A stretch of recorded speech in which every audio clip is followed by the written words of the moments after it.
दूर से उस नीरवता को चीरता हुआ एक भयानक ध्वनि गूंजी। यमराज का स्वर्णिम रथ, जिसके पहिए थरथरा रहे थे, मानो स्वयं काल की गति ही अस्थिर हो गई हो। यह ध्वनि ऐसी लग रही थी जैसे समय की सीमा पर कोई तूफानी जलयान अपना पतवार घुमा रहा हो, प्रलय की आशंका उत्पन्न कर रहा हो। हर गुजरते पल के साथ रथ के घोड़ों के टापों की गूंज बढ़ती जा रही थी। प्रत्येक थाप ऐसी लग रही थी मानो मृत्यु स्वयं आकार ले रही हो और उस गुफा की ओर बढ़ रही हो। गुफा के मध्य में एक छोटा सा शिवलिंग स्थापित था और उसके समक्ष खड़े थे बालक मार्कंडेय, अपनी अल्प आयु के बावजूद अडिग और निडर। उनके चेहरे पर किसी भी प्रकार का भय या व्याकुलता का भाव नहीं था, केवल शिव के प्रति पूर्ण समर्पण और अटूट विश्वास की झलक थी। क्या यह छोटा सा भक्त मृत्यु की उस प्रचंड अग्नि से भी पार निकल पाएगा जो स्वयं यमराज के रूप में उनके सामने खड़ी थी?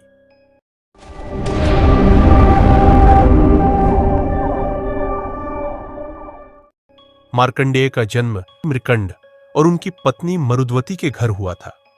निसंतान दंपत्ति की घोर तपस्या के फलस्वरूप ब्रह्मा जी ने उन्हें यह वरदान दिया था कि उन्हें एक तेजस्वी पुत्र प्राप्त होगा, परंतु उसकी आयु केवल 16 वर्ष ही होगी। अपने भाग्य के इस अटल सत्य को जानने के बावजूद मृकंड अर्षि और मरुद्वती ने अपने पुत्र को प्रेम और धर्म के मार्ग पर पोषित किया। बचपन से ही मार्कंडेय को शिव भक्ति में लीन कर दिया गया था। उन्होंने ओम नमः शिवाय के शक्तिशाली पंचाक्षर मंत्र का जाप करना आरंभ कर दिया था, जो उनकी हर सांस के साथ लयबद्ध हो गया था। दिन और रात उनकी गहन साधना उस शिवलिंग के समक्ष ही होती थी।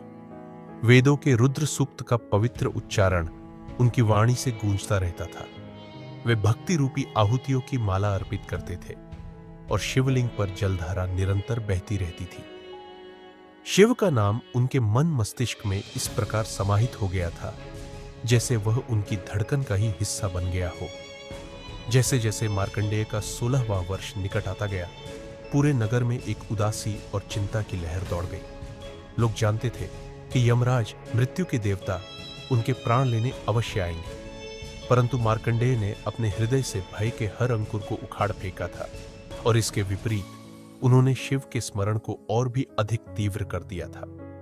गुफा की दीवारों पर धूप और सुगंधित द्रव्यों की खुशबू व्याप्त हो गई थी और मार्कंडेय ने अपने शरीर को पवित्र धूल और भस्म से रंग लिया था, जो त्याग और वैराग्य का प्रतीक था।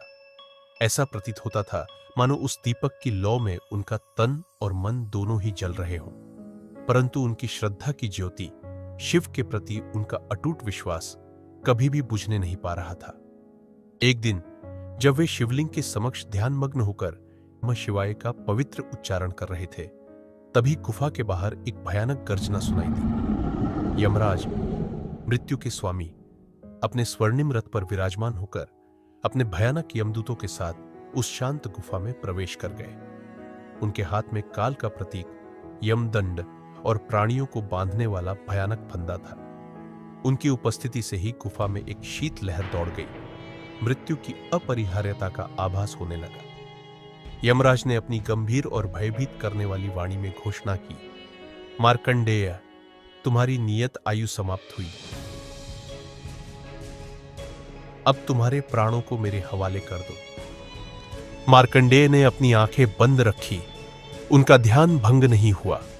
उन्होंने शांत और दृढ़ स्वर में उत्तर दिया, मेरी प्रत्येक सांस मेरे आराध्य शिव के चरणों में समर्पित है। मृत्यु कैसे मेरे हृदय तक पहुंच सकती है, जो उनके प्रेम से परिपूर्ण है। यमराज क्रोधित हुए और उन्होंने अपना अचूक फंदा घुमाकर बालक की ओर फेंका। वह घूमता हुआ सीधा मार्कंडेय के गले से लिपट गया, परंतु जैसे ही वह उनके शरीर से टकराया, वह एक अदृश्य शक्ति द्वारा रोक दिया गया, निष्प्रभावी हो गया। यमदूत भय से कांपने लगे। उन्होंने ऐसी शक्ति पहले कभी नहीं देखी थी। स्वयं यमराज भी उस अप्रत्याशित अवरोध से ठिठक कर रह गए। उनके चेहरे पर आश्चर्य और आशंका के भाव स्पष्ट थे। तभी उस मंद दीपक की लौ अचानक एक प्रचंड और दिव्य उजाले में बदल गई, जिसने पूरी गुफा को प्रकाशित कर दिया। एक शक्तिशाली गर्जना उस शांत स्थान में गूंज उठी और उस प्रकाश के मध्य से प्रकट हुए स्वयं महादेव त्रिनेत्रधारी, एक अद्भुत और बदलते हुए रूप में। उनके हाथों में उनका त्रिशूल, सृष्टि और विनाश का प्रतीक, और डमरू, जो समय के चक्र का नाद है, शोभायमान थे। उनका पूरा शरीर अग्नि की दिव्य आभा से ओतप्रोत था।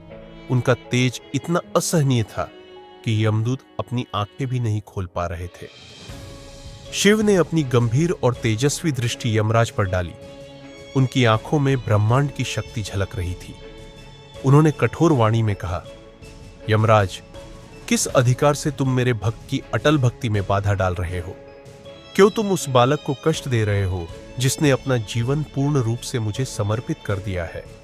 भगवान शिव के त्रिशूल की एकमात्र हलचल से यमराज का भयानक यमदंड और मृत्यु का फंदा चूर चूर होकर बिखर गए। यमराज, मृत्यु के स्वामी, उस दिव्य तेज के सामने असहाय होकर घुटनों पर गिर पड़े। उनके गर्व और अधिकार का भाव पूरी तरह से विलीन हो गया था। उन्होंने विनम्रतापूर्वक और भयभीत स्वर में कहा, हे महाकाल, मुझसे भूल हुई। मैंने आपके भक्त की महिमा को नहीं पहचाना। कृपया उनका जीवन मुझे लौटा दीजिए। भगवान शिव के चेहरे पर एक स्नेहिल मुस्कान आई, जो चंद्रमा की शीतलता और सूर्य के तेज का संगम थी। उन्होंने मार्कंडेय की ओर देखा और वरदान दिया, हे बालक, तुम्हारी अटूट भक्ति ने मृत्यु को भी पराजित कर दिया है। अब से तुम्हारी आयु अनंत होगी।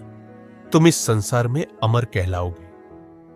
उस दिन से बालक मार्कंडेय अमर मार्कंडेय के नाम से जाने गए। अपने इस अलौकिक अनुभव से प्रेरित होकर उन्होंने मार्कंडेय पुराण की रचना की।